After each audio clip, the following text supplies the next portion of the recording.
Herkese merhaba arkadaşlar. Biliyorum çok uzun zaman oldu. Sizleri gerçekten çok özledim. En son videomda da bahsetmiştim. Öğrenci vizesinden işçi vizesine geçtiğimi. Bu süreçte daha iyi bir teklif aldığım için başka bir işe geçtim. Başka bir işe geçtiğim için taşınmak mecburiyetinde kaldık. Almanya'da taşınma süreci inanın çok zorlu bir süreç. Bu sebepten dolayı bayağı zaman kaybettik tekrar yeni bir düzen kurabilmek için. Yeni bir düzen kurup adaptasyon sağladıktan sonra sizinle paylaşımlar yapmaya devam edebilme fırsatı bulduk. Bugüne kadar videolarda hep tek başımaydım. Ancak bu süreci tabii ki eşimle birlikte yaşadığım için bundan sonra videolarda kendisi de bana eşlik edecek. Bu süreçte düşündük, samimi bir konsept oluşturmak istedik. Konseptimizin adı kendi aramızda. Umarız güzel bir konsept olur. Umarız sizlerin de hoşuna gider. İlk bölümümüze Almanya'daki iş hayatı konusuyla başlamak istedik. Kahvelerimizi de aldık. Ve ilk bölümümüzle yeni konseptimize bugün itibariyle başlıyoruz. Umarız güzel bir başlangıç olur. Umarız sizlerin de seveceği güzel bir konsept olur. Hazırsak başlayabiliriz.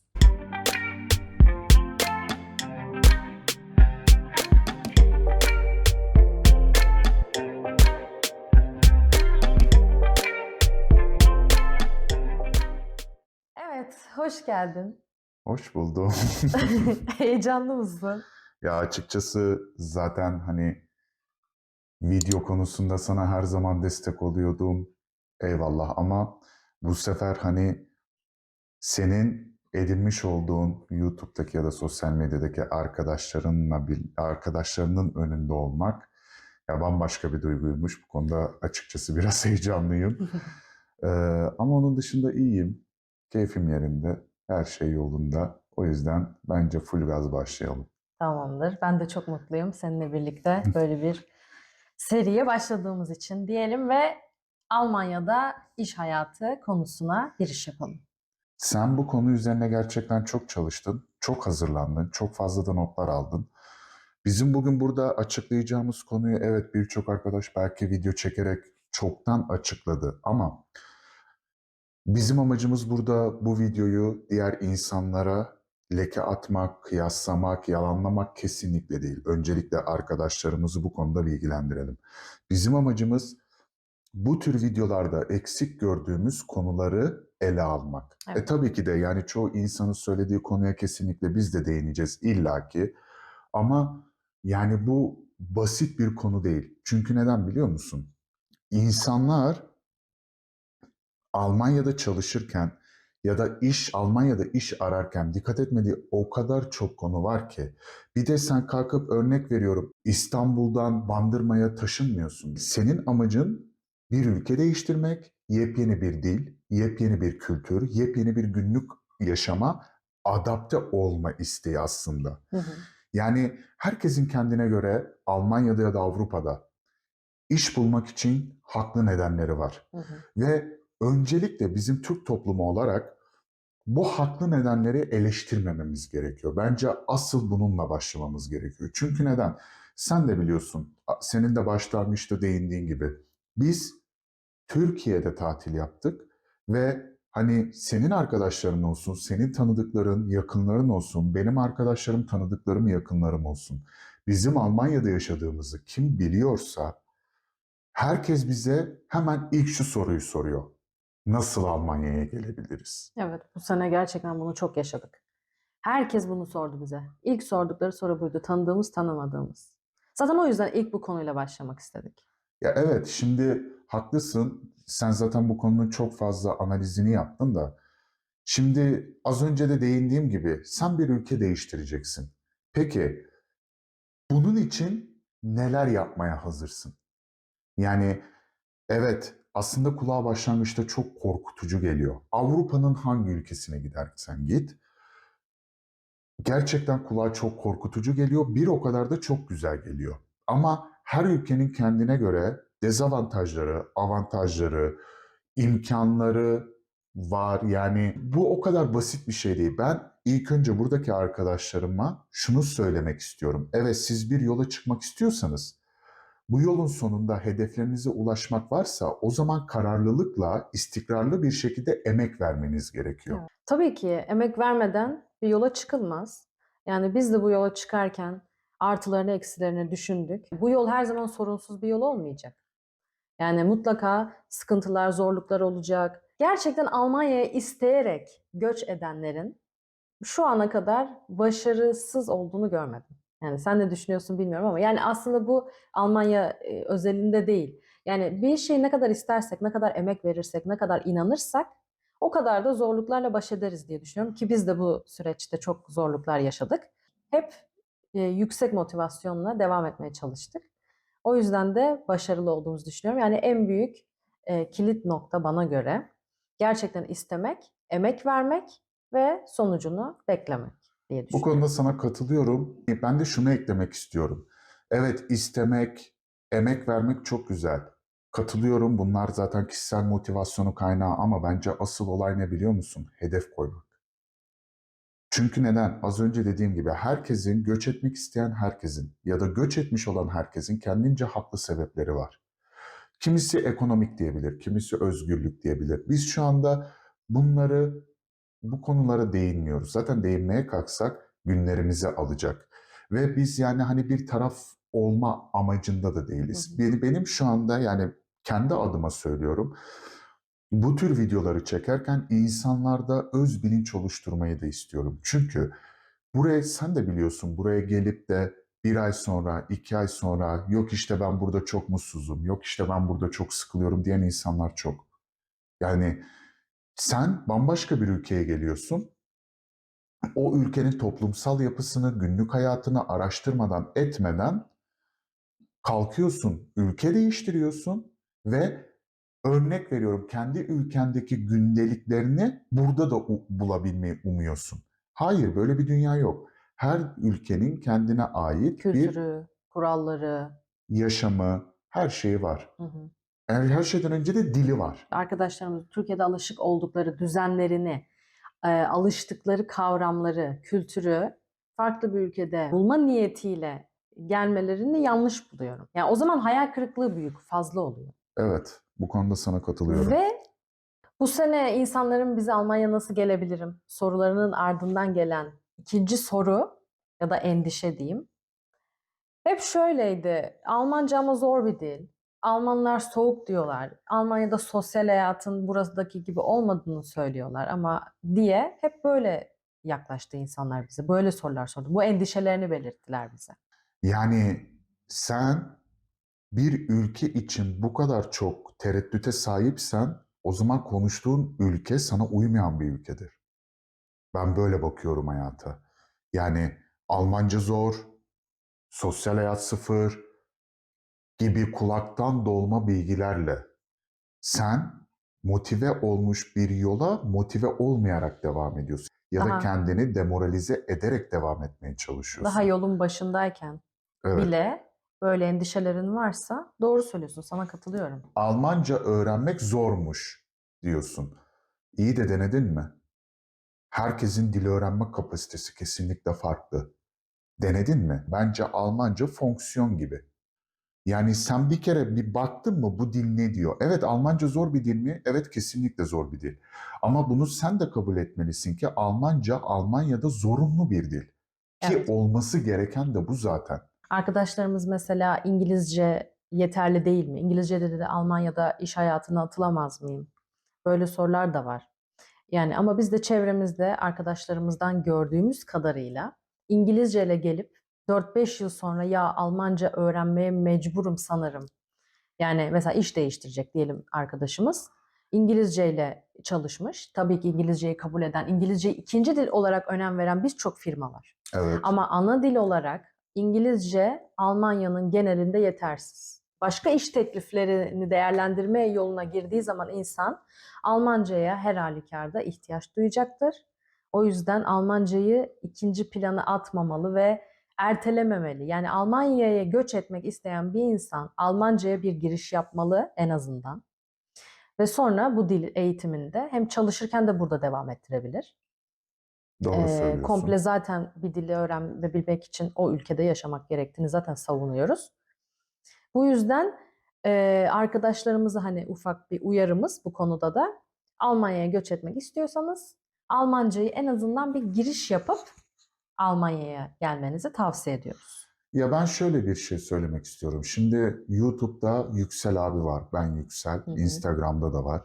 Ben kendisini gerçekten çok seviyorum. Çok sempatik buluyorum ve kendisi gerçekten hani şeffaf bir şekilde insanlara yardımcı olmaya çalıştığını şahsım adına düşünüyorum. Ha bu arada bu bir reklam videosu değildir. Buna da değinmek istiyorum. Sadece buradan konuyu başka bir yere bağlayacağım.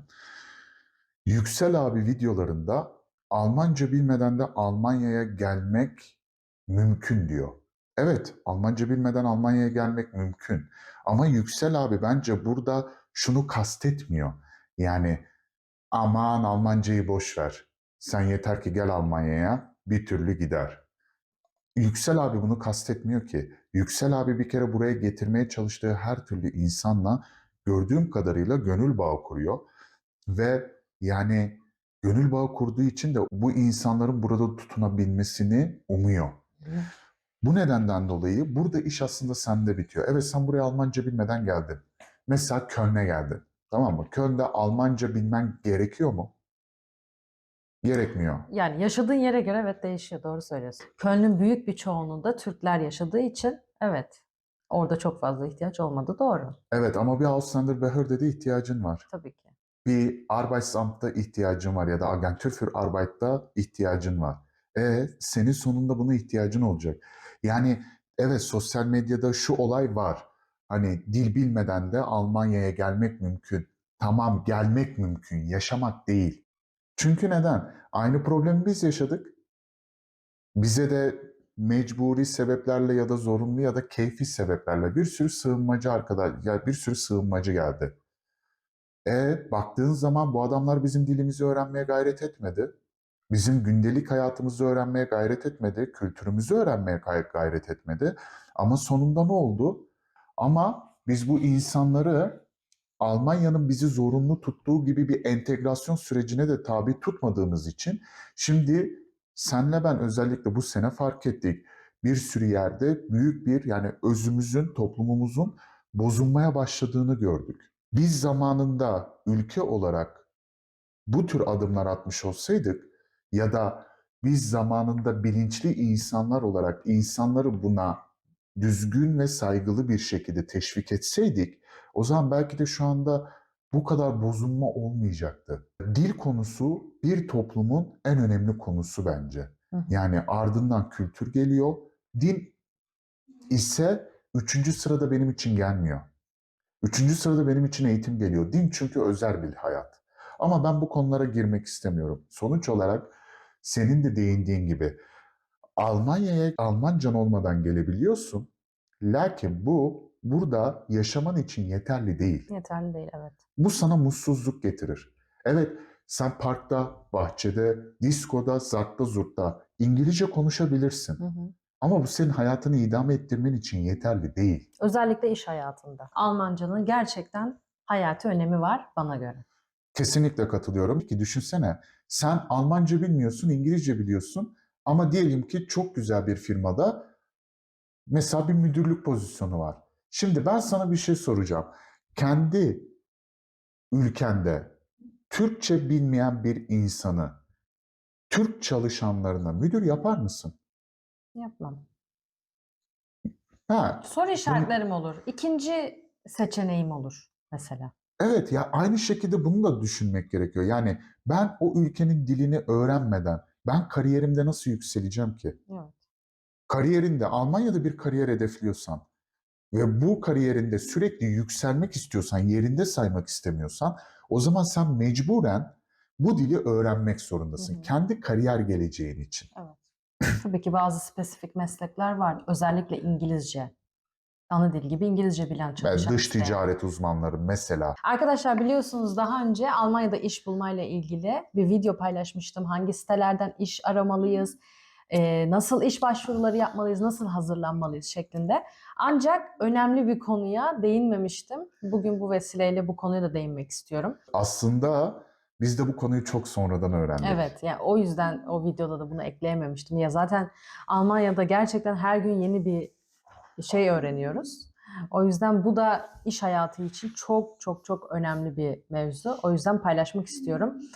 Kununu diye bir site var. İsmini yazarım. Bu sitede işverenler hakkında, firmalar hakkında daha önceki çalışanların yapmış olduğu yorumlara ulaşabiliyoruz. Ve gerçekten bir firma hakkında önceden bilgi sahibi olmak, bu işi kabul edersek hangi beklentiler içerisinde olmalıyız ya da hangi beklentiler içerisinde olmamalıyız? Bu soruların cevabını bulabileceğimiz harika bir site. Aslında bunu detaylandırmak gerekirse bu Google'daki bir firma yorumu değil arkadaşlar. Bu şöyle bir site. Bu iş yerindeki çalışma atmosferi nasıl, Tabii, maaşlar hepsi. nasıl, Evet. hani birimler arası iletişim nasıl, işverenin iyi yönleri, kötü yönleri, Hı hı. zamlara bakış açıları, her şey Her şeyi, aslında evet. Ya ve direkt çalışanların ağzından bunların yazılması, dili çalışanlardan bunların yazılması ne kadar gerçek, reel yorumlar olduğunu da bize göstermiş oluyor. Zaten sitenin şöyle bir çalışma şekli var. Dikkatimi dağıtıyor zeytinin orada zeytin. horlaması. Zaten sitenin şöyle bir çalışma şekli var. Eğer o firmada gerçekten çalışmışsanız bu yorumları yapabiliyorsunuz. Yoksa da bu yorumu yapabiliyorsun. Ufak bir nüans öğrendim ben. Yani çalışmış olmadığında da yani bu yorumları yapabiliyorsun. Lakin işveren bunu şikayet ederek ya da bu süre ben böyle bir insan tanımıyorum diyerek Evet, doğru söylüyorsun. Çünkü şimdi aklıma geldi. İş başvurusu yapıp birkaç iş görüşmesi o firmayla yapan insanların da yorumlarını görmüştüm. evet, özellikle başvuracağınız firmayı öncelikle bir Kununu üzerinden araştırmanızı tavsiye ederim. Kununu bu konuda çok hayat kurtarıcı bir web sitesi yani. Evet, gerçekten öyle. O yüzden tavsiye ediyoruz. Mutlaka bir işi kabul etmeden önce ya da bir başvuru yapmadan önce bu sitedeki yorumlara bakın. Peki sen Almanya'da iş başvurusu yaparken nelere dikkat edersin? Yani biliyorsun birçok firmanın çalışanlarına sunduğu cazip teklifler var. Hı hı. Bazısının hiç yok Evet. gerçekten. Yani senin için bu teklifler önemli mi? Bunları dikkate alır mısın? Senin için kaçıncı sırada gelir bu özellikler? Ya şimdi şöyle söyleyeyim. İş konusu özellikle yurt dışından Almanya'ya gelecek olanlar için söylüyorum. Hani ilk bir yıl önemli derecede bir bağlayıcılık oluşturuyor. Bunu sen benden daha iyi önce tecrübe ettin. Yani ilk bir yıl işe girdiğin zaman iş çok yüksek miktarlarda bir maaşla bir iş teklifi aldığın zaman bunu çok kolay bir şekilde işini değiştirmene müsaade etmiyorlar. Bu bir süreç sürüyor. Hı hı. O sebepten dolayı bence Almanya'ya ilk gelecek arkadaşlar için bunu söylüyorum. Hani bu cazip teklifler diyelim biz bunlara. Bu cazip tekliflere bence çok fazla dikkat etmeleri gerekiyor. Çünkü hani tamam sen Türkiye'den çıkıp kendime bir Almanya'ya atayım da sonrası olur diyerek yola çıktığın zaman çok büyük hatalar yapıyorsun. Çünkü neden biliyor musun?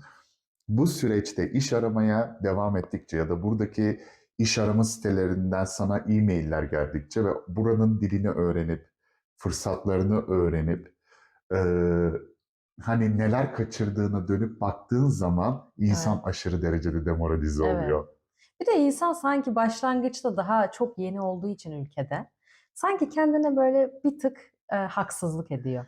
Evet. Yani hani sanki daha bu imkanların sırası değil. Önce bir gir, bir öğren, bir bak, bir kendini kanıtlamaya çalışıyor ya insan. O yüzden onları ikinci plana atıyor. Sana çok katılıyorum bu konuda. Yani bizim için de çünkü hayal kırıklığı olmuştu. Yani şöyle oluyor şimdi sen kendin alışma sürecini atlattıktan sonra, adapte olduktan sonra, neler başarabildiğini gördükten sonra dönüp diğer ilanlardaki, diğer firmaların çalışanlara sunduğu imkanları görünce bir tık üzülüyorsun tabii ki. Kesinlikle O yüzden yani. olmuşken tam olması bence daha mantıklı. Ya arkadaşlar ben bu konuda size şunu söylemek istiyorum. Bakın biz Türkiye'de büyük bir rekabet içerisinde kısa sürede kendilerini çok geliştiren insanlarız. Bu da Türkiye'nin genç nüfusunun çok fazla olmasından kaynaklanıyor. Ama aslında bu bizim için yurt dışında bir avantaj. O yüzden arkadaşlar bana inanın ki siz değerlisiniz. Yani benim buradaki iş hayatında gördüğüm kadarıyla biz değerliyiz. Evet. Çünkü bizim bir kere rekabet gücümüz var. Hı hı. Bizim bir kere pratik düşünme kabiliyetimiz var ve teorik olarak bilgi de hani sektörde çalışan arkadaşlarım için söylüyorum. Edindikten sonra Arkadaşlar biz değerliyiz ve ben başlangıçta az önce az sonra değineceğimiz eee, cazip teklifleri başlangıçta elde edebilecekken neden bazı şeyleri göz ardı edeyim ki? Yağmurdan kaçarken neden doluya tutunayım? Böyle bir şeye gerek yok. O yüzden bir hafta sonra iş ilanlarına başvurursun ama başvuru yaparken nelere dikkat edeceğini bilmen gerekiyor. Hı hı. Mesela bunları birlikte sen çok güzel notlar almışsın şu anda görüyorum. Hı hı. Bunlara birlikte değinelim. Mesela benim için en önemli olan 13. maaş. Evet. Yani sen bir maaşla zaten anlaşıyorsun. Düşünsene yıl sonunda bir de 13. maaş geliyor. Evet. Ya bu efsane. Yani normalde özür dilerim. Normalde almış olduğun maaşın aylık %10 fazlasını alıyorsun aslında. Ama bunu yıl sonunda tamamını alıyorsun. Tamamını alıyorsun. Evet. Ve yani bence aşırı motive edici bir şey. Bizim firmamızda yok.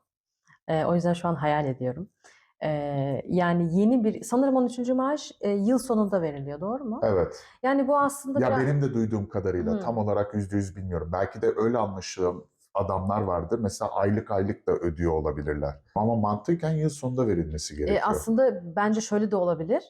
Örnek veriyorum, işe Şubat'ta başladıysa biri, bir sonraki yılın Mart'ında ya da Şubat'ında 13. veriyor olabilirler. Hani şunu anlamaya çalışıyorum. Yani bizimle geçirdiğin bir yıl için teşekkür ederiz. Yeni bir yıla motivasyon maaşı gibi ben algılıyorum 13. maaşı. Hani yeni yıl olarak da olabilir belki ama yani o zaman Kasım'da başlayan insan 2 ay sonra bir maaş daha almıyordur Evet, bu diye konuda da düşünüyorum. doğru bir bakış açım var. Bilmiyorum, yaşamadığım için Evet ama bilmiyorum. bence çok motive edici. 13. maaş bana da çok cazip geliyor gerçekten. Evet, İkincisi mesela tatil parası. Urlaubgeld. evet. Yani tatil parası da çok motive edici. Çünkü yani Almanya'da özellikle iklimin genellikle yağmurlu hava geçtiği, havanın genellikle kapalı olduğu bir ülkede yaşıyoruz ve yaz tatilini iple çekiyoruz. Tabii ki tatil sadece yaz tatili manasında değil ama Bir de düşünsene birimiz İzmir'de, birimiz İstanbul'da evet. büyümüş. Yani Güneşin güneşe altında. hasret kalıyoruz ve yani kış boyunca gerçekten maaşımızı olabildiğince tatil için kenarıya para ayırmaya çalışıyoruz. O yüzden bu tatil parası da bence çok cazip bir teklif. Hani biz bunu bu sene edebildik. O sebepten dolayı evet gerçekten aşırı derecede güzel bir olaymış. Yani kısaca bunu söyleyebilirim. Evet. Bunun dışında mesela Noel ikramiyeleri veren firmalar var. Bu bomba bir konu. Weihnachtsgeld. Evet, çünkü Almanya biliyorsun ki Weihnachtsmarkt'la yani Noel pazarlarıyla meşhur olan bir ülke.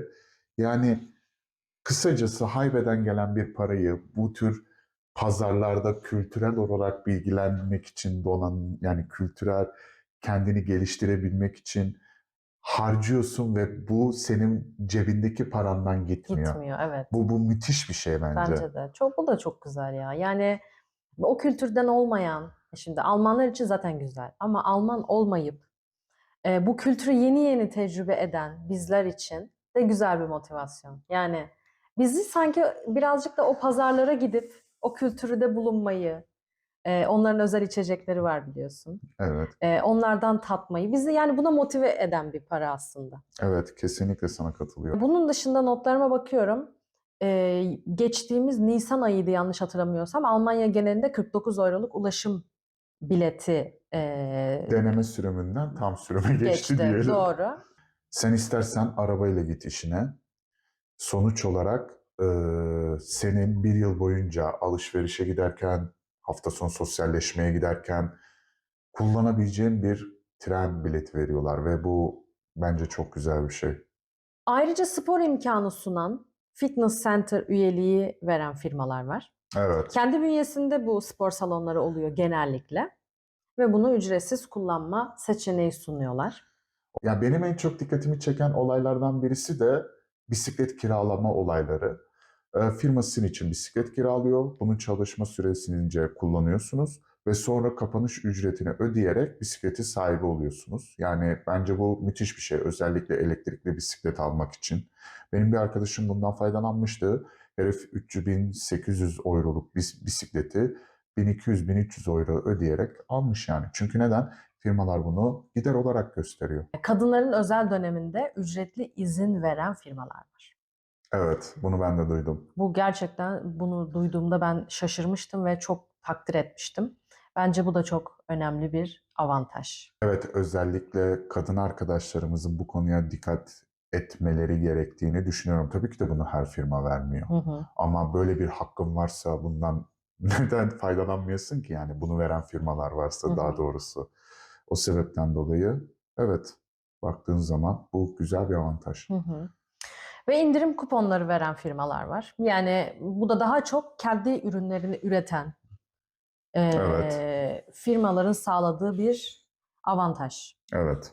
Yani kendi web sitelerinde çalışanlarına aylık %30 indirim, %40 indirim. Böyle Ya da ilanlarda böyle anlaşmalı, görmüştüm. evet haklısın, ya da anlaşmalı olduğu markalar var. Sana %10, %5 aylık indirim kuponları sağlıyor. Ve özel sağlık sigortası sunan firmalar. Yani zaten yasal olarak sigortamız var firmamızın bizim için ödediği. Buna ek olarak özel sağlık sigortası sağlıyor çalışanlarına.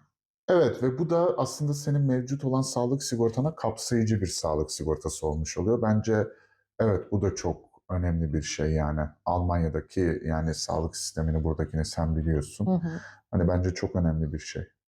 Evet, benim aklıma gelen başka yok ama hepsi bence birbirinden değerli, cazip teklifler. Yani iş ararken arkadaşlarımıza tavsiye edebileceğimiz.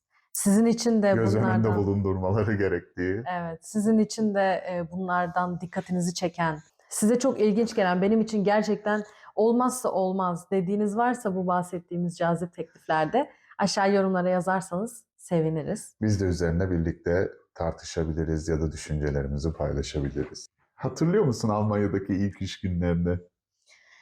Almanya'daki ilk iş günümü anlatabilirim sana. Çok komikti yani bence. Ben eve geldikten sonraki halini hatırlıyorum. Yani Almanya'da ilk iş günümde ya yalnızdım. Yani yalnızdım derken zaten departmanda tektim. Hı hı. O yüzden hani bana işi gösterecek, işleyişi anlatacak, firmayı anlatacak biri yoktu. Ve galiba ben birazcık da bir kaosun içine girmiştim. Yani firmanın böyle çok yoğun olduğu, kaosun hakim olduğu bir dönemde. Tabii anlamıyorum dışarıdan yeni geldiğim için bunu ilk zamanlar.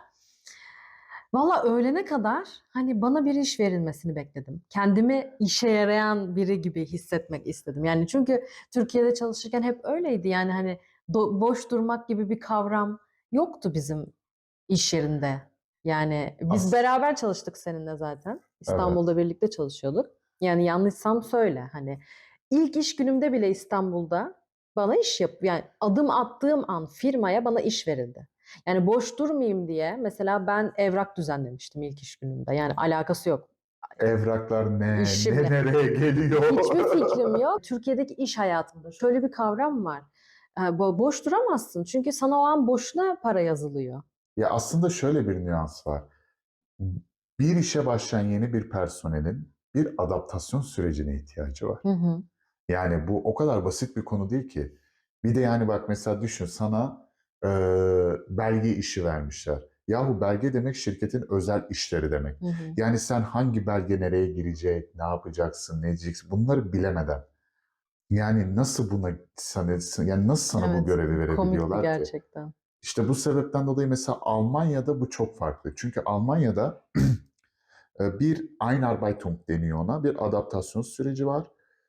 Sen istersen bitir ilk gününü, Hı sonradan hı. bunu açıklayıp ben de ilk günümü bitireyim. Tamam. Yani çünkü birimiz Einarbeitung yaşadık, Evet birimiz ben yaşamadık. yaşamadım. Aynen ben yaşamadım. Yani bana bir masa vermişlerdi. Öğlene kadar bilgisayarda takılmıştım yani. Ve çok tuhaftı. Akşam olduğunu nasıl akşam olduğunu anlamamıştım. Ve patron bana gelip demişti ki hani herkes çıktı. Sen de Feyerabend yapabilirsin. Çıkabilirsin, eve gidebilirsin demişti. Ve ilk günüm gerçekten hani birkaç insanla muhabbet etmiştim. Bilgisayarda birazcık dolanmıştım falan yani hani gerçekten bir şey yapmadım. Hani firmanın atmosferini sadece kokladım diyebilirim yani ilk iş günümde. Öyle komikti yani benim için komik bir anıydı. Ya hep bir şey yapma ihtiyacı duymuştum. Evet. Yani o biraz ilginçti yani. Keşke bir şey yapsam, bir şeyin ucundan tutsam, bana bir iş verilse de ben bugünümü boş geçirmesem diye hep öyle düşünerek geçmişti ilk iş günüm. Valla benimkisinde biliyorsun ki ben Einarbeitung yaptım. Yani e, o oryantasyon diyelim. Oryantasyon yaptım ve benim ilk iş günüm de şu şekildeydi. Sabahleyin gittim. E, Beni birisi karşıladı. Sonra patronun yanına çıkardı. Patronla hoşbeş ettik. Ondan sonra patron beni aldı, laboratuvara götürdü. Herkesle tanıştırdı tek tek. Ondan sonra patron dedi ki arkadaşınıza yardımcı olursunuz. Ondan sonra bastı gitti.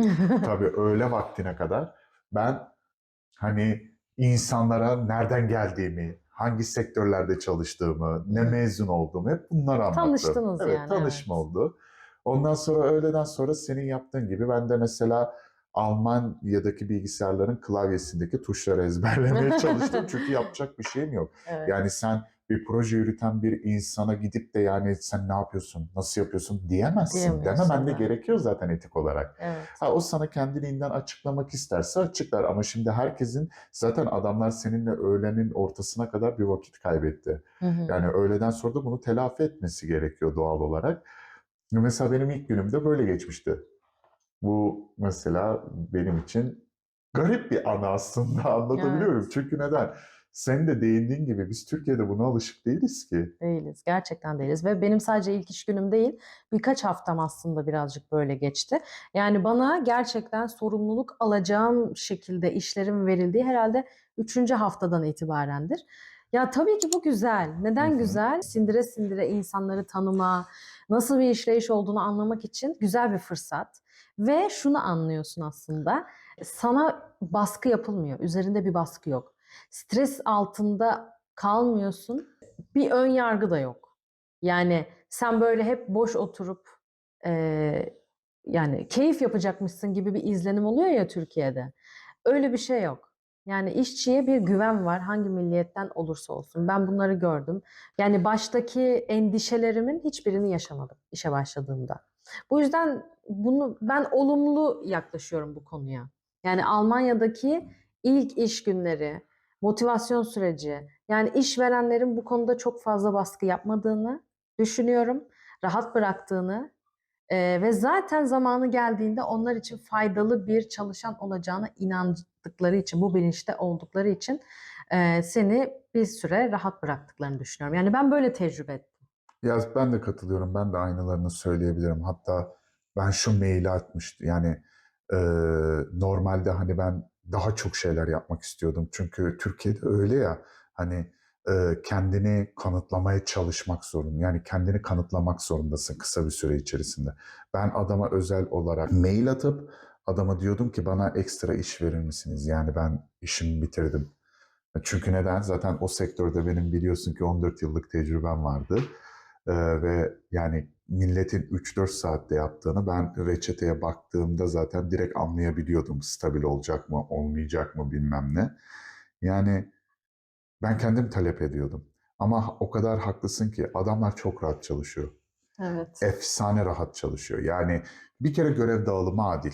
Bu konunun altını çizelim. Görev dağılımı kesinlikle adil. Yani Alman 5 iş yapıyor, sen 10 iş yapıyorsun. Böyle bir şey yok. Evet, böyle bir şey yok.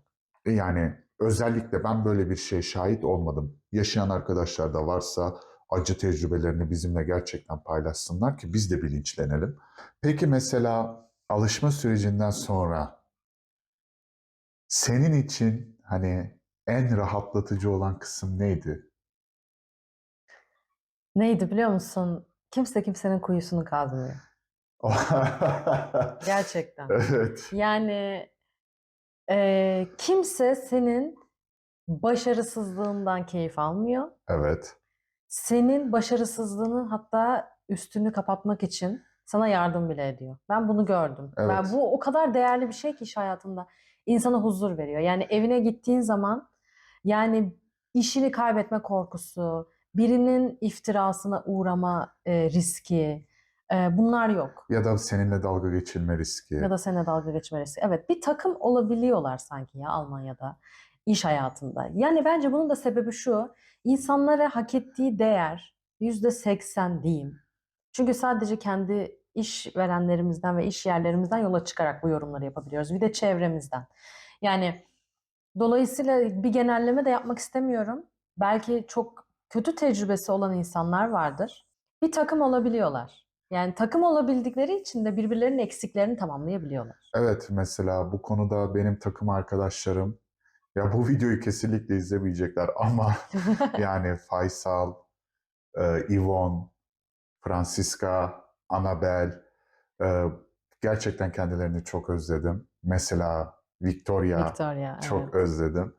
Hani e, biz bir takımdık. Çünkü mesela beni biliyorsun az çok. Ben çalışma hayatında bayağı hırslıyımdır. Yani özellikle bir şey yapamadığımda ya da bir şey olmadığında deliririm. Hı hı. Bu arada arkadaşlar şöyle bir özet geçelim. Ben ve eşim biz kosmetik sektöründe ürün geliştiriciyiz. Ee, ve bu sektörde bayağı da tecrübeliyiz. Ben bir ürünü yapamadığımda ya da ürün stabil olmadığında ya da herhangi bir pürüz gördüğümde Yvonne hemen yanıma gelirdi, kulakları çınlasın ve bana derdi ki Mustafa, problem yok, yapabilirsin, zorlandığın bir yer mi var, bir şey mi gözden kaçırıyorsun? Bak bir de şunu söylüyorlar biliyor musun? Ben senin tecrübene sahip değilim ama bunu denedin mi? Bu o kadar kıymetli bir şey ki işte o zaman değerli olduğunu anlıyorsun. Evet. Mesela Francisca bana derdi ki Mustafa mesela şuna dikkat ettin mi? Örnek veriyorum. Faysal sektörde yeni olduğu için pek öneri vermezdi ama mesela o benim en büyük testerimdi. Yani deneyicimdi. Ürünlerimin en büyük deneyicisiydi. Mesela testlerimi Anabel yapardı. Anabel'in mesela bir ürünüm %100 olduğunda hani gelip de o hani Mustafa bunu başardın derdi. Sen de Annabel'i tanıyorsun Hı hı. sonuçta. Mustafa olmuş bu derdi. Ondan sonra da kendi kendine bir espri yapmıştı. Tabii ki de olacak sen yaptın derdi. Daha sonradan bu espriyi şuna evritti. Dedi ki hani Mustafa test yapmama gerek yok koy ben numuneleri gönderirim. Anlatabiliyor muyum? Yani sen yaptıysan problem yok oldu. Evet, çok arkadaşça bir ortam. Evet, Herkesin birbirine güveni, saygısı var. Eleştirel değil de yüceltme temalı evet aslında. demoralize etme olayı yok. Yani çünkü zaten böyle olmalı. Yani iş hayatı dediğin Bir yarış ailenden değil çok, ki. bir de ailenden çok vakit geçirdiğin, haftanın 5 gününü bir arada geçirdiğin bir ortam. Yani bunun iyi olması tamamen kişinin kendi elinde. Onlar da bu bilinçte oldukları için Hı hı. neden evine bir stresle dönesin ki? Ya da neden evine bir korkuyla, bir endişeyle, işle alakalı bir endişeyle dönesin ki? Yani o yüzden güzel bir bakış açısı ve bunun rahatlığı çok keyifli. Yani işten çıktıktan sonraki o hani gülen yüz, günün yorgunluğunun aksine o gülen yüzle eve dönmek ve artık günün kalanını ailenle sorunsuzca geçirebiliyor olmak bence çok değerli. Evet yani kısacası işi işte İşi bırakabilmek. işte Evet. bırakabilmek, aynen öyle. Mesela Almanya'daki iş hayatında Hı hı. ülkemizle kıyasladığımızda sence buradaki çalışanların ne gibi avantajları var? En büyük avantajlarından biri tatil süresi. Türkiye'de bildiğim kadarıyla 14 iş günü Evet ilk işe başladığında 14 iş günü. ve bizim Türkiye'de çalıştığımız firmada mesela şöyle bir durum vardı. Arkadaşlarımızda da belki olan vardır. Bu 14 iş gününü bir kere zaten tek seferde kullanamıyorsun. Evet. Ve örneğin bizde Cuma günü 2 günden sayılıyordu. Ha evet. Hatırlıyor musun? Evet. Yani ben bir haftayı kapatmak istediğimde hani 5 artı 2 artı 2 9 güne tamamlamak istediğimde benim 5 iş günüm gitmiyordu. 6 İznimden 6 gidiyordu. iş günüm Evet. gidiyordu. Mesela bu felaket bir şey bence. Ve bu durumda ne olmuş oluyor? 2 hafta, ya 3 hafta bile olmuyor tatil bu Evet. durumda. Bu bence koskoca bir yıl çalışmış bir insan için çok yetersiz bir tatil süresi. O yüzden Almanya'daki 30 iş günü bana göre çok büyük bir avantaj. Evet genelde evet herkes 30 iş günüyle başlıyor. Yani %95 diyebiliriz. %95 daha Yani bile tabii ki fazla. de istisnalar vardır. Yani bilmiyorum şimdiye kadar da karşılaşmadım ama elbette ki istisnalar vardır. Zaten şöyle ki 30 iş günün olduğu zaman ondan sonra bu Brücke-Tage olayıyla yani buna da değineceğini düşünüyorum. Hı hı. Brücke-Tage olayıyla hani zaten o 30 günlük iş günün 30 günlük iznin oluyor sana 54-55 gün. Evet, Brücke Tage arkadaşlar, örneğin Perşembe günü resmi tatilse Cuma gününe de tatil alırsanız hafta sonuyla birleştirmiş oluyorsunuz. Bunu Almanlar Brücke Tage diyor. Ve burada bir ufak bir şey eklemek istiyorum hazır buna değinmişken. Burada bir de şöyle bir sıkıntı yok. Ben zaten Perşembe resmi tatil, Cuma'ya da izin yazarsam yanlış bir izlenim vermiş olurum. Hafta sonuyla birleştirip hani uzun tatil yapma isteğim yanlış anlaşılabilir. Evet. Böyle düşünceler burada yok. Evet. Yani ve biz bundan çekindiğimiz için bir yıl boyunca hiç Bürüket-AG yapmadık. Bunun ama travmasına bence ileride değinelim. Çünkü bu bizde, yani bizim Türkiye'de edinmiş olduğumuz çok fazla travmalar var. Hani gözlemlediğimiz Hı hı. kadarıyla. Buna bence sonra değinelim. Çünkü Hı bu hı. başlı başına ele alınması gereken bir konu olarak düşünüyorum. Evet, yani o zaman geri dönecek olursam ülkemize kıyasla tatil sayısı Almanya'da bir avantaj. Evet, tatil sayısı ve bürokratik Ve imkanı. Bürüket-AG imkanı, evet. Bence hani en büyük avantajlarından birisi de rapor alma. Şimdi ben Türkiye'de hasta olduğumda rapor aldığım zaman otomatikman şu olay oluyordu. Bunu yanlış anlaşılırlar mı? Aman evden dışarı çıkmayayım. Aman birisi bir yerde görür, başım Evet. belaya girer. Evet. Ya ve bunun yasal olarak yaptırımları var. Ama hasta olan bir insan, örnek veriyorum, Allah kimsenin başına vermesin, bacağı kopmuş bir insan değil ki. Yani hasta olmuş bir insan alışverişe gidemez mi? Yani ben mesela Evet. gripsem, iş arkadaşlarıma bulaştırmak istemiyorsam, Hı hı. rapor aldığım zaman, ben Türkiye'de gripten rapor aldığım zaman bu küçümseniyor ya da hani madem hastasın o zaman dışarıda ne işin var olayına dönüyor. Ama abi gripim ve ben çalışma arkadaşımın ve çalışma atmosferimin sağlığı için rapor almışım. Hı hı.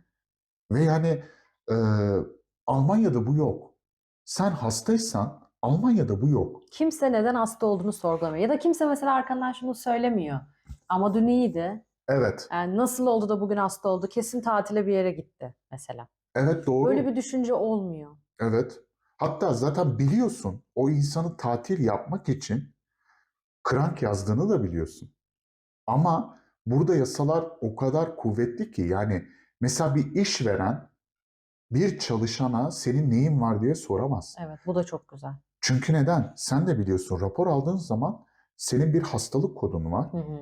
ve bu hastalık kodu işverene bildirilmiyor. Bildirilmiyor, evet. Ne zamandan ne zamana kadar tatil olduğum bildiriliyor. Yani ne zamandan ne zamana Hasta kadar olduğu. rapor, özür Hı dilerim, hı. ne zamandan ne zamana kadar raporlu olduğum bildiriliyor. Bu Yani özel bir tema çünkü. tabii ki de Almanya'da buna özel bakılıyor. Yani iş arkadaşlarınız bile tabii ki çok yakın olduğunuz iş arkadaşına hani onun sağlığını merak ettiğiniz için neyin var, iyi misin, umarım tekrar sağlığına kavuşmuşsundur seni özledik gibi gibi şeyler, sempatik evet. Ama yaklaşımlarla. yani onun dışında özellikle işverenin çalışana ne hastalığın vardı ki, neden gelmedin gibi sorular sorması yasal olarak hakkı değil.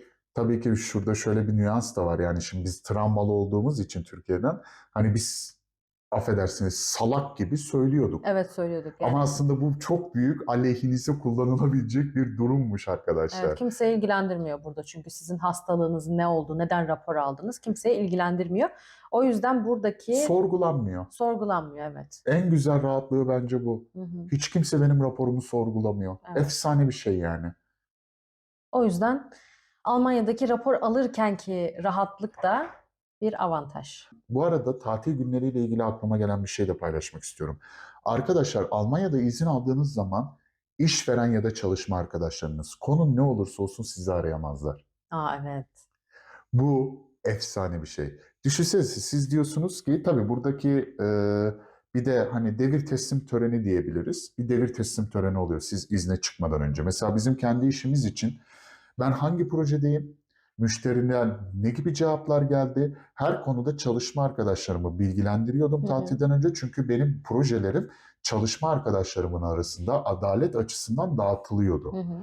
hı. Bir devir teslim töreni yapıyorsunuz. Ondan sonra izne çıkıyorsunuz. Ve bunu yazılı yapıyorsunuz, izne çıkıyorsunuz. İzne çıktığın zaman, tamam mı, telefonunu kontrol etme ihtiyacı yok. Evet, istersen telefonunu açmaya da bilirsin yani hiçbir zaman. Tabii diyelim ki arandın. Yani Açmak zorunda ya değilsin. evet yani. Bu çok güzel bir şey değil mi ya? Ve sen izindesin. Adamlar sana şunu sağlıyor. Sen izindesin. İzindeyken iş düşünme. Hı hı. Hatırlasana, biz buraya taşınırken 5 gün izin Hı almıştık. hı. Sonra hani sen ailenle vakit geçirebil, hani birazcık yalnız kalabil diye ben iş yerine gidip arkadaşlara selam vermek istemiştim. Hı Bir de hı. hani üretim müdürü olduğum için hani üretim nasıl devam ediyor diye kontrol etmek istemiştim. Patron bana ne demişti? Senin burada ne işin var? Sen gitsene tatilini yapsana. Evet, adam beni Burayı neden kovdu. düşünüyorsun? Adam beni Falan demişti. kovdu. Çok komikti. Evet, ama belki de oradaki amaçlarından biri de şuydu, yani yasal olarak hani sanki o seni oraya çağırmış gibi bir duruma düşmek de istemedi. Tabii ki de. Çünkü çok büyük yaptırımları var. Zaten bu kurallara sıkı yaptırımlar olduğu için herkes uymak zorunda kalıyor. Evet, katılıyorum. Ama bence e, aslında hepsinden önce e, ailenin önemi konusu da var Almanya'daki iş hayatında. Hı hı. Çünkü neden biliyor musun? E, Mesela biz bu sene izin alırken, evet, şimdi ben üretim müdürü olarak tek olduğum için, sen laboratuvarda ürün geliştirme müdürü olarak tek olduğun için hani bizim izin alırken problemimiz olmadı. Çünkü bizim rekabetim, yani bizimle birlikte aynı pozisyonda çalışan insanlar olmadığı için biz uzun süreli izin alabildik. Ama normalde sen de biliyorsun ki evli ve çocuklu insanların bekar ya da evli çocuksuz insanlara göre önceliği var. Evet. Bu çok önemli ve çok değerli bir şey arkadaşlar. Çünkü çocukların tatil süreleri belli. Evet. Dolayısıyla çocuğu olan ailelerde bu tatil süresinde izin almak mecburiyetinde. Yani aksi olursa çocuklarıyla tatil yapamayacak. Evet. Yani o yüzden bunun önemi var, dediğin gibi öncelik onlara veriliyor kesinlikle. Ve mesela örneğin çocuğunu sabah 8'de yuvaya bırakmak, okula bırakmak zorunda olan bir ebeveyn iş yeriyle şöyle anlaşabiliyor. Ben çocuğumu sabahları okula bıraktığım için saat 9'da işbaşı yapabilirim. Evet. Yani bu da anlayışla karşılanıyor. Ona Evet. göre saat dolduruyor mesela. Evet. Bu konuda kesinlikle haklısın. İnsanlar bu konuda esnek çünkü aile önemli. Yani aile bir toplumun temel yapı taşı olduğu için ailenin mutluluğu, huzurluğu ve birlikte vakit geçirebilmesi çok değerli. Ve bu çok güzel bir şey. Zaten hani insanlar diyor ya hafta sonu hani insanlar sosyalleşmiyor diye ya da her yer kapalı diye Almanya için. Aslında bunun sebeplerinden birisi de şu: garsonlar da bir insan ve onlar da aileleriyle vakit geçirmek istiyor. Ya da market çalışanları. Ya da market çalışanları. Evet. Hani ve baktığın zaman evet, onlar da bizim gibi insan. Neden ben böyle bir lükse sahipken onlar olamasın ki? Değil mi? Evet. Evet, işte orada adalet duygusunun olması o kadar kıymetli bir şey ki aslında ailenin önemini de insan öyle kavruyor. Ve sen Almanya'da hamile bile olsan pazar günü evet bir eşin için bir karpuzu çok zor buluyorsun, çok nadir buluyorsun. Lakin e, bu bir anlayışla karşılanıyor. Yani sen kızamıyorsun ki neden bu marketler hafta sonu kapalı? Çünkü ailenin önemini yavaşça sen de kavramış oluyorsun. Evet. Ve kendini planlamayı da öğreniyorsun. Evet, Pazar kapalı, cumartesiden ihtiyaçlarını alıyorsun. evet. Bu tamamen kabullenip çözüm bulma ile alakalı. O toplumun bir parçası Parçası olma olmak, demek. evet. O yüzden ben bu konuya çok katı bakmıyorum. Ya ben de katı bakmıyorum. Haftanın bir gününün bu denli kapalı olmasına çok olumsuz bakmıyorum Evet, açıkçası. çünkü bu insanların nasıl sosyalleştiğini biliyoruz. Ya burada zaten daha sonra değinmek istediğimiz konulardan birisi arkadaşlar. Almanya'da sosyal hayat. Peki, Evet. ben şu konudaki düşüncelerini çok merak ediyorum. Sektörden dolayı bizim üretimimiz uzun sürebiliyor, planlamamızın dışında gelişen durumlar olabiliyor ve mesaiye kalmak zorunda kalıyoruz. Evet. Türkiye'deyken bu çok fazlaydı.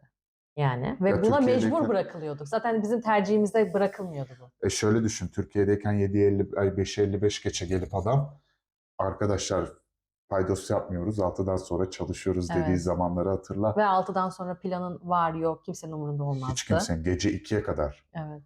Ya Çalıştık. da Yani yaşadık bunları. evet, Yalan yaşadık değil. yani. Bir de şöyle bir durum var. Kabul etmeme gibi bir lüksün de yok. Yok, evet. Yok yani. Direkt ondan sonra hani bir yıl boyunca her şeye evet deyip bir kere hayır dediğinde komple değerin yerle bir oluyor. Evet. Ne kadar iğrenç bir durum. Çok kötü. Evet. Gerçekten çok kötü. İğrenç yani, direkt iğrenç. Zaten belki özel sektörün biz dezavantajlarını yaşadık Türkiye'de. Ya bunun kamuyla Bilmiyorum. özelle bir alakası yok ki. Yani Kamuda da öyle olduğunu düşünüyorum ben. öyle olabilir, evet. Ancak yani bu bizi o kadar psikolojik olarak olumsuz etkiliyordu ki aslında buraya göç etme sebeplerimizden biri de buydu yani. O yüzden ben bu konuyu sana sormak istedim. Hı hı. Almanya'daki mesai durumları nasıl sence? Ya şöyle ki Almanya'da biz kendi işimiz için konuşalım.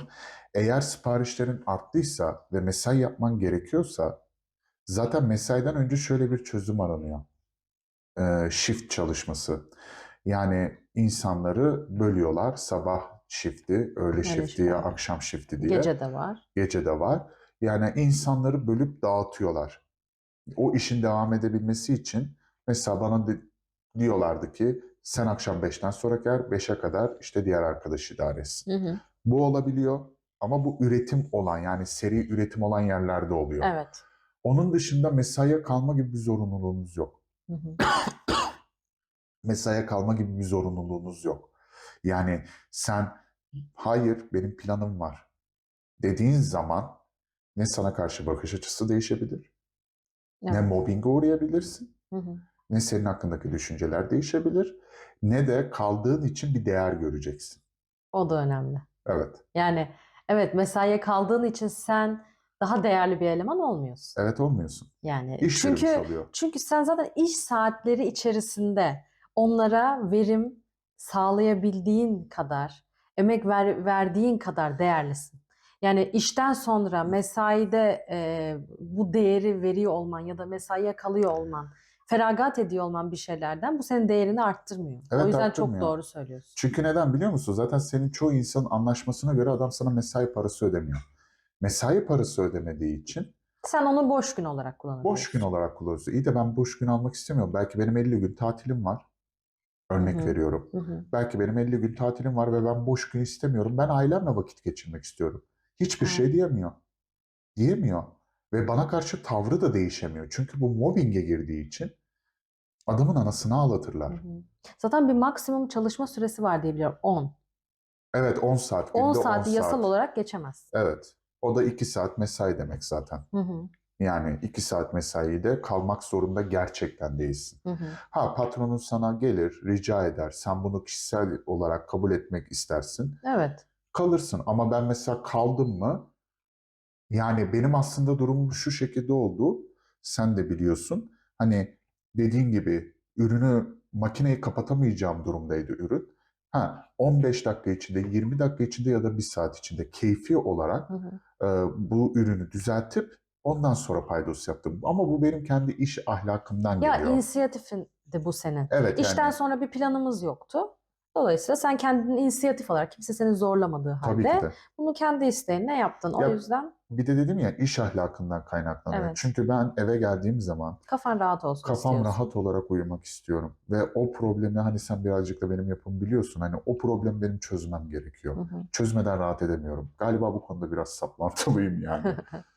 Ama onu da birazcık gevşettiğini düşünüyorum. Almanya'da evet çünkü aslında kendimin ne kadar değerli olduğunun farkına vardım. Ben Hı. çalışıyor muyum? Çalışıyorum. Sabah 8'den akşam 4'e kadar ya da 8'den 3.30'a kadar. Ben çalıştım mı? Çalıştım. Görevlerimi yerine getirdim mi? Getirdim. O zaman ben daha fazlasını vermek zorunda Hı değilim. hı. Çünkü bana bu kadar para ödeniyor. Evet. Ben mesai parası verilse bile mesaiye kalmak zorunda değilim. Hı hı. İstemiyorum. Benim param bana yetiyor. Bazen zaman gerçekten paradan daha değerli oluyor. Özellikle Almanya'da. Evet. Çünkü insanların ailenin önemini kavradığın için anladın mı? Hani ailenle vakit geçirmek istiyorsun. Hı hı. Mesela bizi düşün. Ben neden şirkette kalayım şu anda üretim yapayım ki? Örnek veriyorum. Gelirim, zeytini de alırız birlikte, yürüyüşe gideriz. Mahallemizi keşfederiz. Komşularımızla selamlaşırız. Bu daha kıymetli. Bu daha kıymetli. Eğer patron işini yetiştiremiyorsa eleman alsın. Bu kadar basit. Eleman alsın.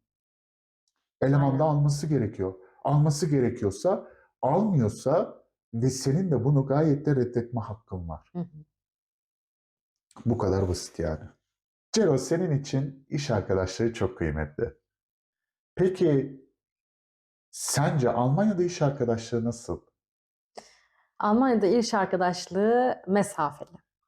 Yani e, genel olarak işteki insanlarla işten sonra pek vakit geçirme yok. Ya istisnalar var. Yani örneğin 10 kişiyle çok yakınsındır iş yerinde. Bir tanesiyle çok farklı bir bağ kurarsın. Onunla evet dışarıda da görüşürsün ama hani Türkiye'deki gibi gerçekten daha böyle kuvvetli bağlar yok. Ama bu kuvvetli bağlar yok, bunu olumsuz bir şekilde söylemiyorum. İş Çünkü saatinde var. iş saatinde var kesinlikle. Yani ama burada da sebep işte zaten bir birliktelik, bir zaman geçirme durumu var. İşten sonra herkes ailesine odaklanıyor. Yani ya da iş dışındaki arkadaşlarına odaklanıyor. Hı hı. Buna da saygı duyuyorum. Evet. Gerçekten buna da saygı duyuyorum. Ee, O sebepten mesela ben Almanya'da yaklaşık 4 yıldır Almanya'da olduğumu düşünürsek benim iş yerinden sadece bir arkadaşım var. Dışarıda da görüşüp vakit geçirdiğim. Yani diğerleriyle dışarıda bir görüşmüşlüğümüz, bir şeyler paylaşmışlığımız yok. Hı hı. Yani Türkiye'ye nazaran iş arkadaşlığı işte kalıyor. İş dışındaki arkadaşlıklar zaten onlar ayrı bir mevzu. Birlikte tatile gitmek de yok. Birlikte tatile gitmek de yok. Aynen. Ya bu bir yerde iyi. Neden biliyor musun? Çünkü arkadaşlık ilişkilerinde inişler çıkışlar oluyor. Evet. Problemler oluyor. Şimdi Evet. sen iş yerinden böyle bir arkadaşlık kurduğunda o insanla yaşadığın problemler ne olursa olsun işe yansımış oluyor. Evet, kesinlikle katılıyorum. Yani bunu yaşadım Türkiye'de çalışırken. Hı hı. Gerçekten Türkiye'de çalıştığım her firmada bunu yaşadım. O yüzden de bence bu da bir kafa rahatlığı. Bunun olmamasını tercih ederim. Yani işe yansıdığı zaman hem işin verimi düşüyor, hem rekabet oluşuyor. Yani zarar veriyorsun. İş hayatına zarar veriyorsun. İş Hı hı. sürecine zarar veriyorsun. O yüzden ben bunu da kötü bir şey olarak görmüyorum. Yani Almanlar özetle iş arkadaşlığını işte bırakır ve işten çıktığında da pek fazla diyalog kurmaz o Aslında şöyle insanlarla. diyebiliriz. İşten çıkınca da arabaya gidesiye kadar ya da otobüse gidesiye kadar. Evet, yani tabii beraber otobüse yürürsün, trene gidersin, birlikte gidersin evine falan ama o kadar yani. Evet, Sende de durum aynı mıydı? katılıyorum. Aynen. Ya tamam bakma biz şimdi işte Yvonne'la, Francisca'yla, Annabelle'le, Victoria'yla hala iletişim halindeyiz Ama ama hepiniz ayrıldıktan evet sonra oldu bu. ayrıldık. Yani hepimizin firması değişti. Hepinizin firması değiştiği için oldu bu, Şimdi de evet. yani takım olabildiğimiz için sosyal arkadaşlığımıza devam etme kararı aldık. Hı hı. Yani bu da çok değerli bir şey. Yani ama sürekli iletişim halinde miyiz? Hayır. Hı hı. Sürekli iletişim halinde kesinlikle değiliz. Birlikte tatil yapıyor muyuz? Hayır. Hı hı. Ayda yılda bir araya gelip mangal yapıyoruz. Hayatımızın gidişatını konuşuyoruz. Yenilikleri konuşuyoruz. Kapatıyoruz konuyu, evimize geliyoruz. Evet. Ve bunun için de zaten kilometre yapmaya gözümüz hani korkmuyor. Buradan mesela bir Frankfurt'a gitmeye, buradan mesela bir örnek veriyorum Hanoi'ye gitmeye bilmem neye. Hani gözümüz korkmuyor. O sebepten dolayı yani bunun söylediklerine her şeye kendim yani söylediğin her şeye katılıyorum. Çok değerli cümleler paylaştın. O sebepten dolayı benim daha fazla ekleyebileceğim bir şey olduğunu düşünmüyorum. Arkadaşlık, iş arkadaşlığı, adı üstünde iş arkadaşlığı. Yani yarınla ilgili bir şey olabilir. Ne bileyim hastasındır gelemeyeceğini söylersin arkadaşlarına. Ha, tabii ki onlar için Onlar iletişim çok kurarsın. farklı konular yani ama onun dışında pek iletişim kurmuyorsun. Ya da Hı ne hı. bileyim çocuğu hastadır biliyorsundur. Örnek veriyorum ben Yvonne'la bunu yaşadım. Çocuğu hastaydı. Yvonne hani Maximilian daha iyi oldu mu? Durumu nasıl?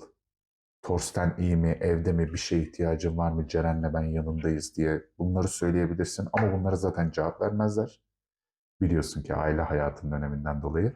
Ertesi gün gelip teşekkür ederler. Olay bu. Hı hı. Tabii biz yine insani olarak, etik olarak görevimizi yapmış oluruz. Evet. Bitti.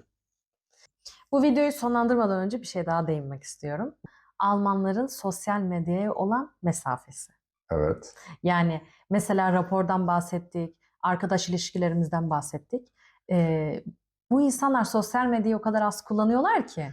Dolayısıyla mesela Türkiye'deyken ki şu korkuların da olmuyor. İşte ben mesela raporluyum ama canım yatakta yatarken, dinlenirken sosyal medyada bir şey paylaşmak istedim. Bir story atmak istedim, bir fotoğraf paylaşmak istedim. Türkiye'de bunu yapamazdım. Korkardım yani millet zannedecek ki ben bu fotoğrafı yeni çektim. Hasta Evet. hasta bir de paylaşıyorum. Dolayısıyla burada sosyal medya kullanımı az olduğu için Almanlar tarafından böyle bir risk de yok. Zeytinyağı. Ne oldu? Evet, böyle bir risk de yok. Böyle bir risk de yok. Yani ülkemize olan ülkemizle kıyasladığımız için bu konuyu da atlamak istemedim. Evet, Bir sosyal medya farkı var Almanlarla Türkler arasında. evet. Bence yani o konuları tabii ki de arkadaşlarımız da talep ederse daha sonradan daha detaylı ele alacağımıza da eminim yani. Çünkü daha konuşacak çok şeyimiz var. Evet. Ben ilk bölümümüzde bana eşlik ettiğin için sana çok teşekkür ederim. Ben de çok teşekkür ederim. Umarız faydalı bir video olmuştur. Sizin de eklemek istedikleriniz, sormak istedikleriniz ya da bizim konuştuklarımız hakkında yorumlarınız, fikirleriniz varsa yazarsanız çok mutlu oluruz. Evet, yani aslında şöyle ki arkadaşlar, oturup yaptığımız planlamada hani şimdiye kadarki konuştuklarımızı bir part, bundan sonraki konuşacaklarımızı da özellikle iş hayatıyla ilgili ikinci part olarak sizlerle paylaşmak istedik. Çünkü neden? Şu ana kadar hep iyi şeyleri düşündük. Evet, şu ana kadar hep pozitif konuları konuştuk. İş hayatının, Almanya'daki iş hayatındaki pozitiflikleri konuştuk. Evet. Ama bunun bir de negatif Negatif. yanları var tabii ki. Örneğin İşten çıkarılma. işten çıkarılma, aynen. Haklarımız, işten çıkarıldığımızda ya da işten çıkmak istediğimizde, yeni bir iş bulmak istediğimizde İzlememiz gereken yollar. çok önemli mevzular da var ama bunları ikinci videoda anlatmak istiyoruz. Evet. Çünkü bunlar da belli başlı konular. Bu yüzden bunları ikinci kısma sakladık. Bizi dinlediğiniz için gerçekten çok teşekkür ederiz. Kısaca özetlemek gerekirse ikinci kısmın konusu Almanya'da diyelim ki buraya geldiniz ya da buraya daha gelmek istiyorsunuz. Diyelim ki işinizi kaybettiniz ya da iş hakkınız feshedildi. Bu durumda neler yapabilirsiniz? Nelere dikkat etmelisiniz? Haklarınız neler? Evet, hangi yolları izlemelisiniz? Bu konuda da edindiğimiz ya da gözlemlediğimiz tüm tecrübeleri sizlerle paylaşacağız. Bizi takipte kalın. Bu konseptimizi beğendiyseniz bunun da geri bildirimini verirseniz çok mutlu oluruz. Ve kanalımıza abone olmayı unutmayın diyoruz. Ve zeytin görünüyor mu oradan bilmiyorum ama size bugünlük Çok veda şık oldu. ediyoruz. Evet. Kendinize iyi bakın. Bir sonraki videoda görüşmek üzere. Hoşça kalın.